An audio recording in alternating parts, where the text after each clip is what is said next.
Olá pessoal, paz do Senhor, espero que vocês estejam bem. Estamos começando mais aqui um mês para a glória de Deus, nossas segundas-feiras aqui, o nosso momento devocional e glória a Deus, né?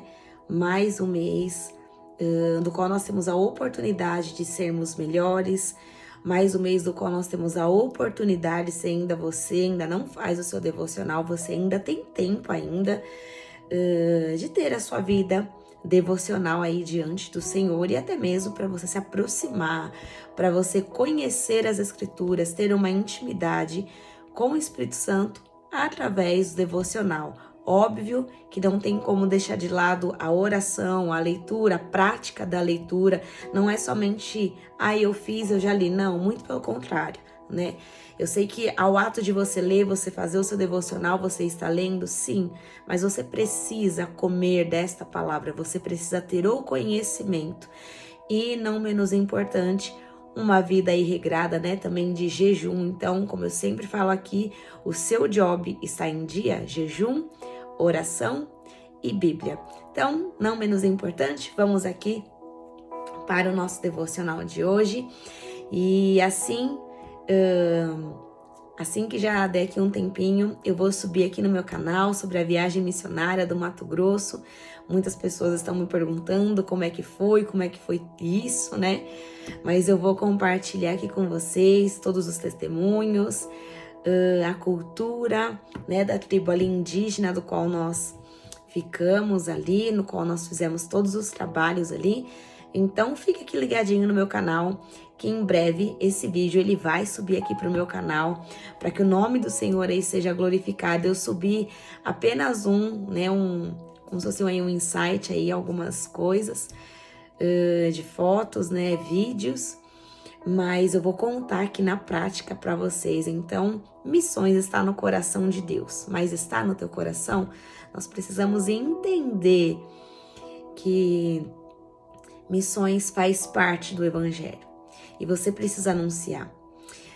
Missões começam em casa. Se você não evangeliza, se você não fala de Jesus para os de dentro, como você quer ir para nações, como você quer ir para outros lugares, para os confins da terra, sendo que a tua Jerusalém você ainda não ganhou. Então, missões começam em casa. Faça na sua casa. Se você já ganhou a sua casa, ganhe os seus vizinhos, fale para os seus vizinhos, fale aonde você trabalha, enfim. Fale aonde você faz faculdade, no seu trabalho, na academia, enfim, na fila de uma padaria. Fale de Jesus. Fale de Jesus. E aí sim, depois o Senhor ele vai te enviar, porque tudo é um preparo. O Senhor já não nos taca assim, vai lá e faz. Não é assim. Ele não pula processos. Então, missões está no coração de Deus. E como eu sempre falo, Deus teve um único filho e fez dele um missionário.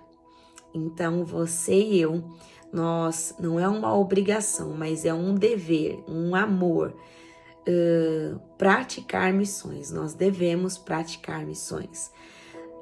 Rio Grande do Sul, eu peço também que vocês orem pelo Rio Grande do Sul. Se você não pode estar indo lá, você pode estar contribuindo. Se você não pode contribuir financeiramente, você pode orar. Isso é fazer missão. Talvez eu não vá, mas eu posso orar para que Deus envie socorro, envie resgate, para que Deus alcance essas famílias, né? Famílias também de enlutados que perderam, enfim, pais, mães, filhos. E se você não pode ir, você pode orar. A oração é a chave de tudo. Você pode sempre orar. Você não pode dizer, eu não fui, eu não posso orar. Não, você não foi.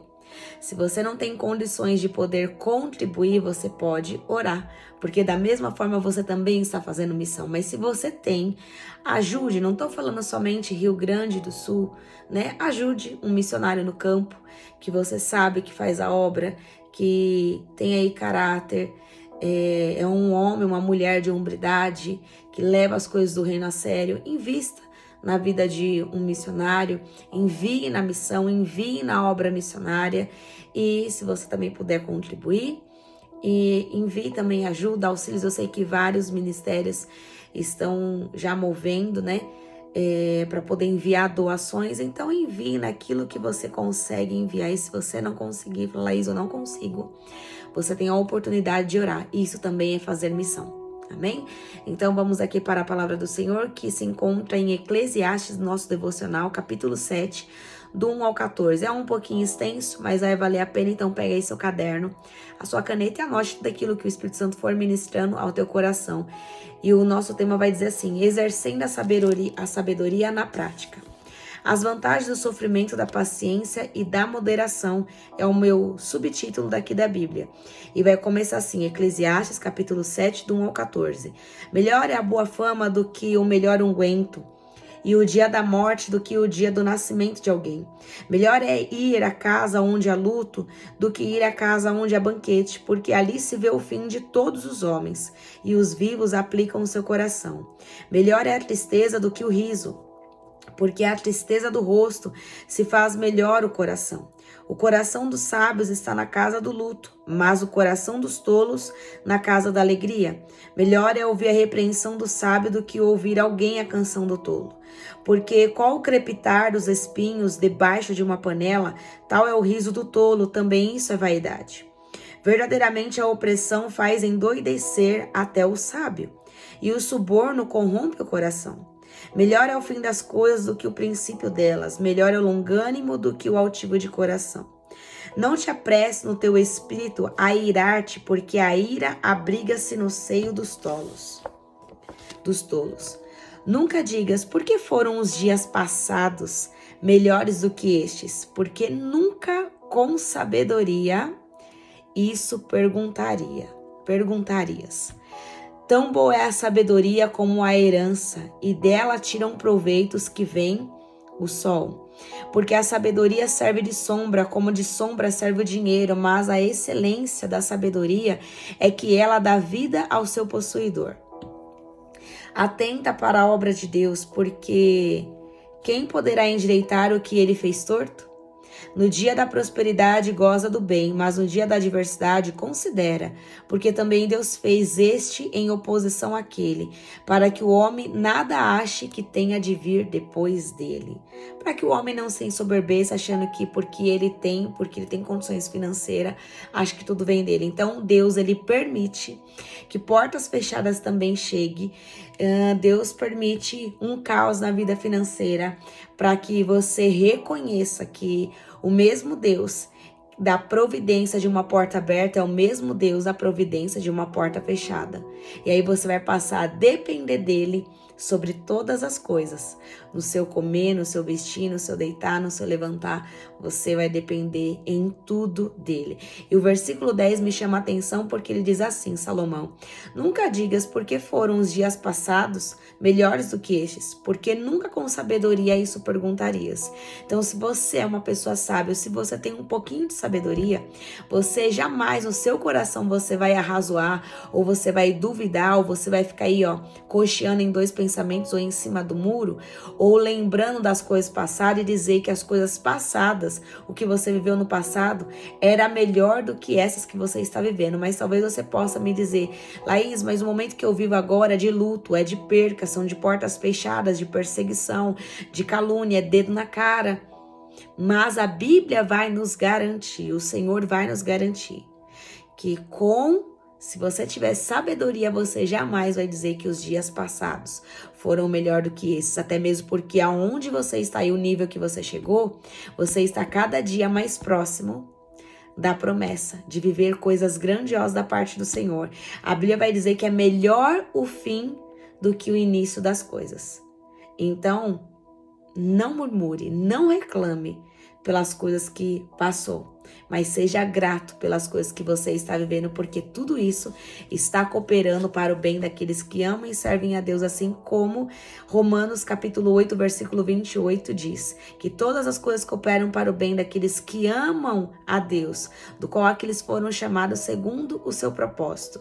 Deus te chamou segundo o propósito dele, não sobre o seu propósito. O seu propósito é um, mas quando o seu propósito estiver alinhado com o coração de Deus, com o propósito de Deus, o céu se abre e você passa a viver coisas extraordinárias dentro do seu ordinário, na presença de Jesus. E a exposição do texto vai dizer assim: Salomão nos ensina que encontramos mais sabedoria sobre a vida no luto e na tristeza do que em momentos felizes, pois em dias ruins temos mais facilidade para refletir e ponderar sobre tudo.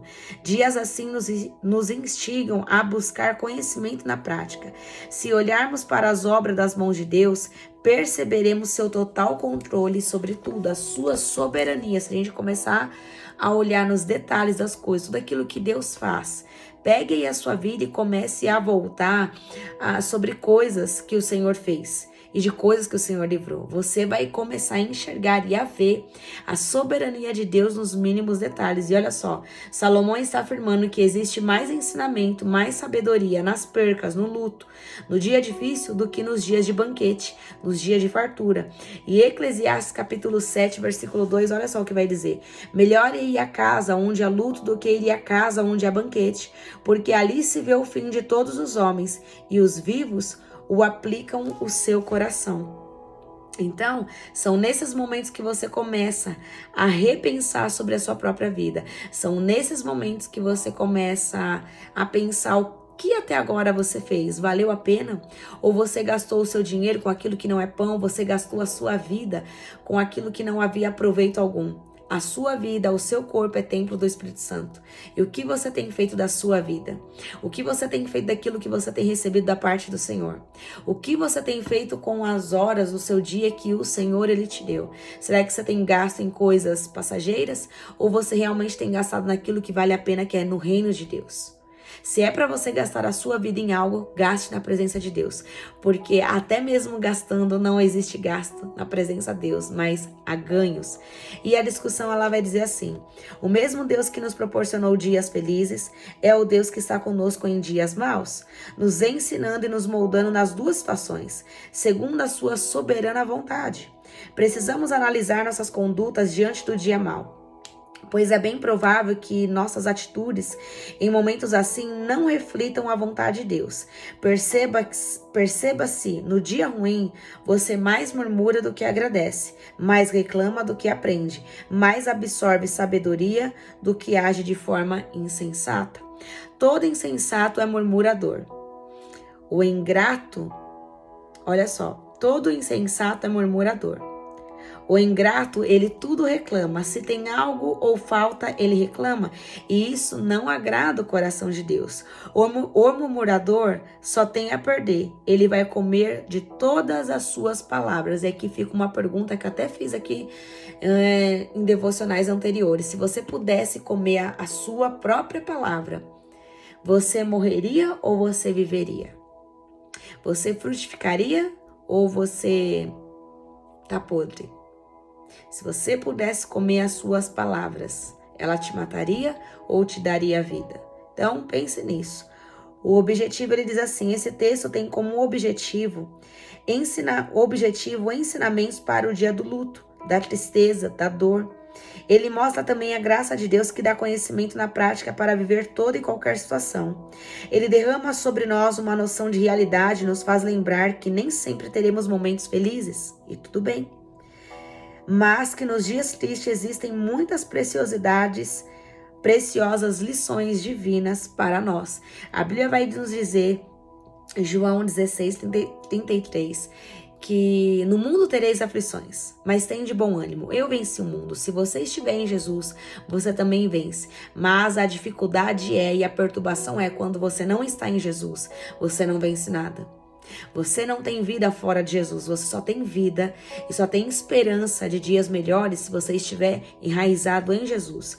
Quando não crescemos nos momentos bons, Deus permite os dias difíceis para aprendermos. Se mesmo assim não aprendemos, Deus permite o luto. Deus sabe como afiar e moldar o barro. Deus sabe como afiar e moldar a cada um. Deus sabe como afiar você. Deus sabe como me afiar. Deus sabe como me moldar. E é melhor que a gente aprenda sobre os dias bons. Porque se os dias bons não nos ensinar nada e só gerar um coração soberbo, se os dias bons não nos ensinar que nós, mesmo tendo tudo no palácio, nós carecemos de Deus, carecemos de Jesus, se nós não entendemos isso, o Senhor, Ele permite dias difíceis, Ele permite com que portas sejam fechadas, Ele permite que situações aconteçam para que a gente possa glorificar e exaltar o nome do Senhor. E muitas das vezes Deus vai permitir o dia ruim, muitas situações que acontecem para nos levar ao outro nível. Só que nessa dele levar ao outro nível, qual que é a sua reação e a sua atitude quando você é caluniado? Qual é a sua atitude quando você é acusado? Qual é a sua atitude quando você foi caluniado, está sendo perseguido, está sendo afrontado? Qual é a sua atitude mediante esse cenário? Qual é a sua atitude quando a resposta de Deus não chega? Qual é a sua atitude quando a provisão do Senhor ela não chega? O que é que você faz? O que é que você faz quando nada disso chega? Você murmura ou você adora? Eu até já falei aqui, no vale de ossos secos, você é profeta ou você é osso? Se você é profeta, você sabe que Jesus ele tem poder para ressuscitar tudo o que está cheirando mal já ao quarto dia.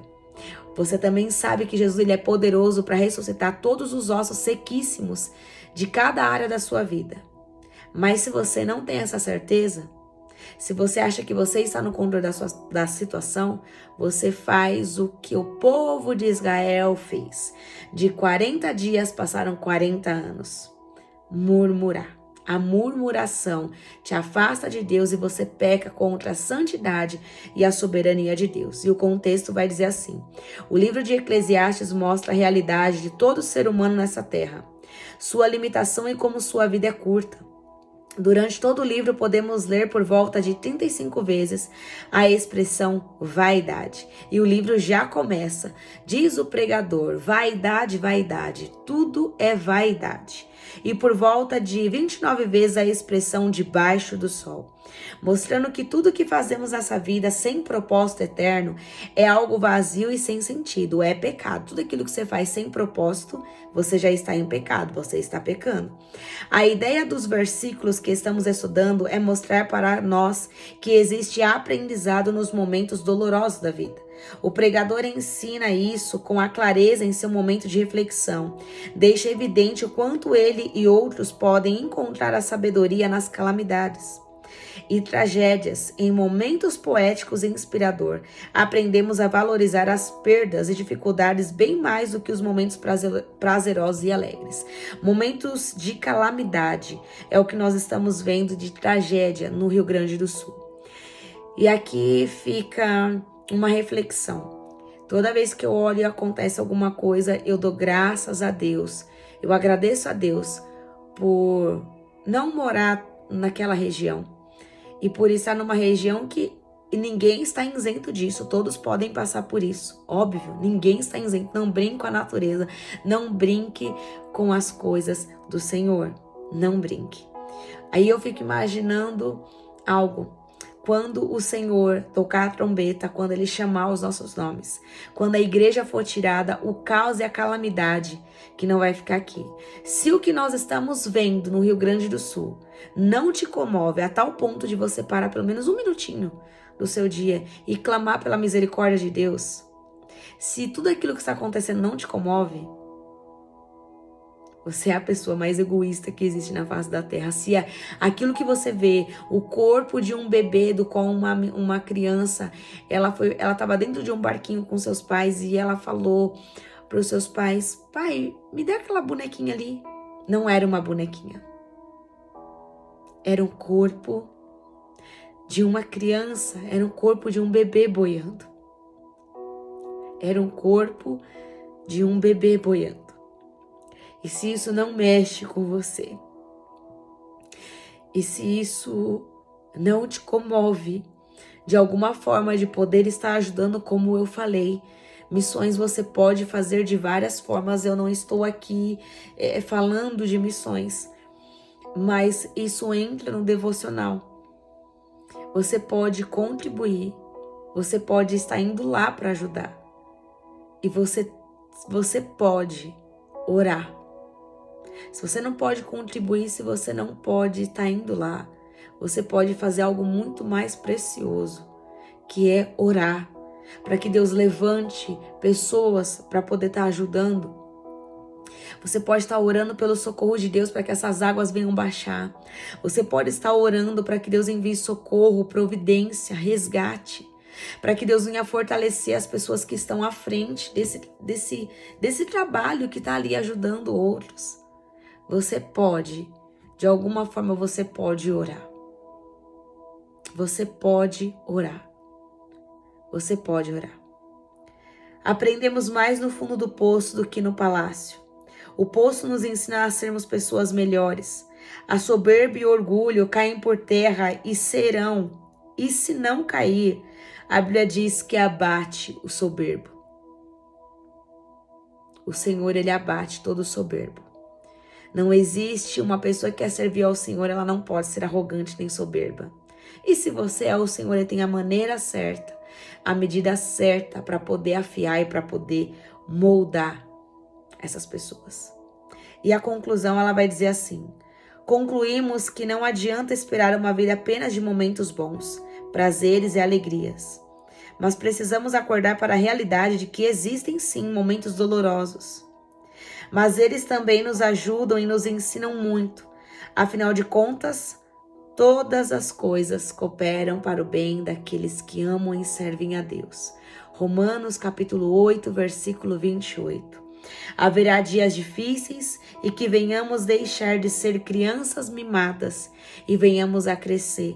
Sabe aquelas crianças birrentas que às vezes nós vemos em supermercados ou em shoppings, em algum lugar? A criança, ela quer porque quer algo e os pais falam que não, e ela, para fazer o show, para chamar a atenção, ela começa a espernear e a se debater. E eu lembro que eu perguntei isso um dia para meus pais se eu era esse tipo de criança. Meus pais falaram: não, você não era esse tipo de criança. Você ficava com vontade das coisas, mas você não falava. E muitas das vezes acabava me dando febre, porque eu queria algo. E aí até meus pais descobrirem o que era, mas eu não falava. Eu ficava quietinha na minha, eu não falava. E eu sou assim até hoje, não me dá febre, gente. Mas se eu quero algo, eu vou orar diante do Senhor, mas eu não gosto de ficar falando, não gosto de ficar comentando. Então eu oro ao Senhor. Às vezes fico preocupada com algumas coisas, mas eu sei que nem isso deve fazer parte, né, da nossa rotina, a preocupação. E como eu já falei, uma vida de oração não é uma vida de preocupação, né? Então, até eu preciso descer mais, até eu preciso me aprofundar mais na intimidade com o Senhor, buscar mais, confiar e saber que um Deus que, gente, o Senhor, Ele fez um milagre. Eu não vou abrir aqui, não vou comentar aqui, mas o Senhor me patrocinou nos mínimos detalhes, nos mínimos detalhes. E, enfim, em detalhes assim que vocês não têm ideia. Eu vou gravar um vídeo e eu vou compartilhar aqui com vocês tudo aquilo que eu vivi na missão, tá? Então fiquem ligadinhos aqui no meu canal que em breve o vídeo sobe aqui pro ar, tá? E vamos lá. João 16, capítulo 33, como eu falei, no mundo tereis aflições, tem de bom ânimo, porque eu venci o mundo, vocês também vão vencer. Então a vida cristã, ela não só permeia de momentos alegres, mas ela também se dá de momentos tristes, de momentos de aflições, de momentos de angústia, de momentos de perca, de momentos de portas fechadas, de momentos de calúnia, de momentos de afronta, momentos tristes. Talvez o que é triste para você não é para mim, o que é dia mal para você não é dia mal para mim. E tudo bem, acho que nós devemos nos respeitar e é sobre cada momento, ou no palácio ou no poço, você precisa se conhecer em primeiro lugar e conhecer quem é Deus na sua vida, para que ou no palácio ou no poço, você não se afaste da presença do Senhor. Você não perca o brilho, não perca o sorriso, não perca a sua motivação de saber que tudo é passageiro. Os momentos bons são passageiros e os momentos de luto, os momentos de perca, os momentos ruins, eles também são passageiros. Eu não estou falando aqui desconsiderando uma perca e um luto. Mas até isso é passageiro. O Senhor é maior que a morte, Ele é maior que o luto. Eu já passei também pelo luto. E eu sei o quanto dói. E é só o tempo mesmo e a presença do Espírito Santo para poder curar a ferida de um luto profundo. É só Ele para poder curar. Só Ele. E é a gente se permitir ser curado por Ele. Porque se a gente não permitir, a gente para a nossa vida. E o Senhor não quer que você pare a sua vida por uma porta fechada, por uma calúnia, por uma decepção, por uma traição, por mais difícil que seja. Nós precisamos canalizar tudo aos pés da cruz. Está triste? Chore aos pés da cruz. As suas lágrimas também são uma oração. E o Espírito Santo, ele entende, interpreta e leva até o Pai. E ali há consolo da parte do Senhor para mim e para a tua vida. Então que em todos os momentos talvez que você talvez esteja me ouvindo, você está passando por momentos muito bons. Que você possa aprender sobre os momentos bons e olhar para trás e ver o que te fez chegar aí, que foi a mão do Senhor, que se não fosse Ele, você jamais estaria onde você está. Mas se você está passando por momentos ruins, traga à memória aquilo que te dá esperança, traga à memória as promessas, traga à memória tudo aquilo que o Senhor fez no passado, fez hoje, vai fazer amanhã na sua vida. Comece a trazer à memória aquilo que te dá esperança. Coloque louvores, vai ler a palavra, que isso é nítido. Você está cabisbaixo, daqui a pouco você está alegre, está sorrindo, ainda que você não tenha motivos nenhum para sorrir. Mas você vai estar assim porque isso é o poder do Evangelho. Isso é o poder da cruz. Isso é o poder que está no nome de Jesus. E a aplicação do estudo, ela diz assim: tenha uma vida de intenso aprendizado. Não despreze ou tente apagar os lutos e os seus problemas. Pelo contrário, aprenda com eles a praticar todo o conhecimento bíblico que você tem. Viva a palavra na prática e se preocupe mais com o que você tem a aprender no deserto do que em querer sair dele.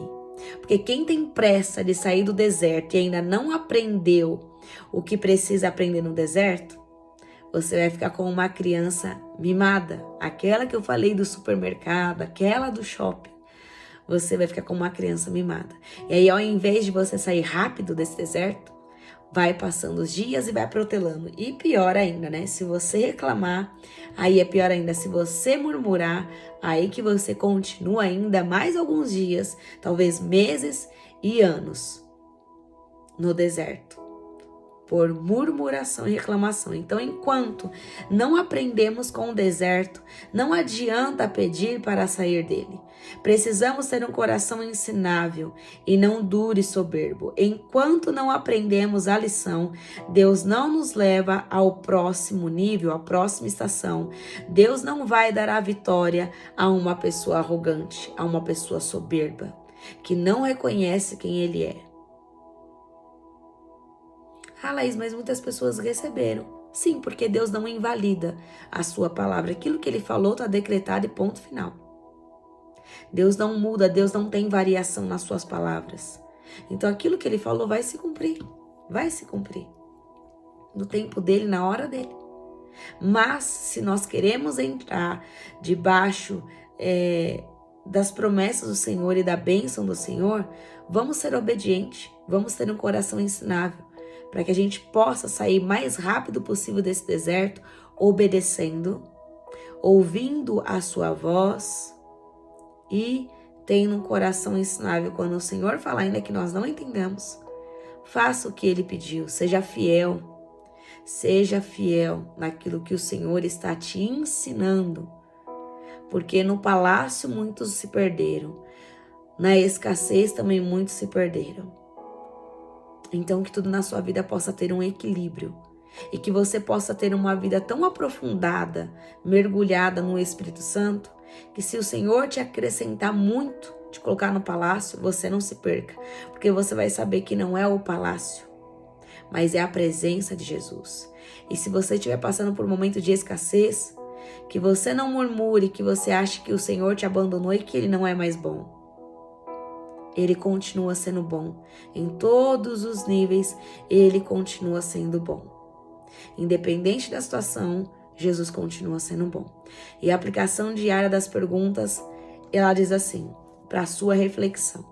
Você consegue agradecer a Deus mesmo em momentos difíceis? Segundo, você se lembra qual foi o momento mais difícil da sua vida? Terceiro, você se lembra o que aprendeu com o luto? Quarto, você acha que tem saído mais sábio dos momentos difíceis?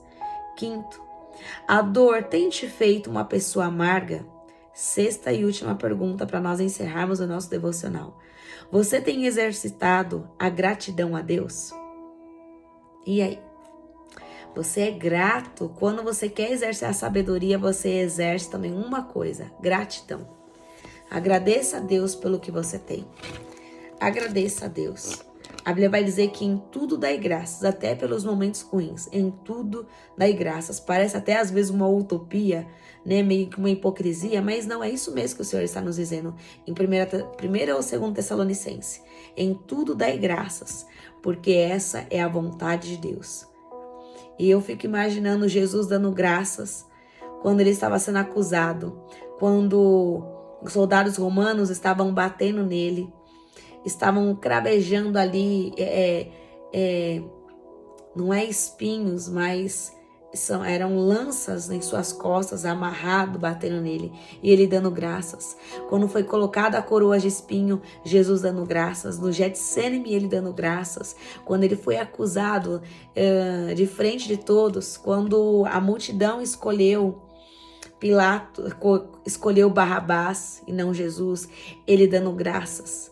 Quando ele vai pela via dolorosa, ele dando graças. Quando ele chega na cruz, ele dando graças. Quando as suas mãos foram pregadas com pregos, quando os seus pés foram pregados ali, ele dando graças.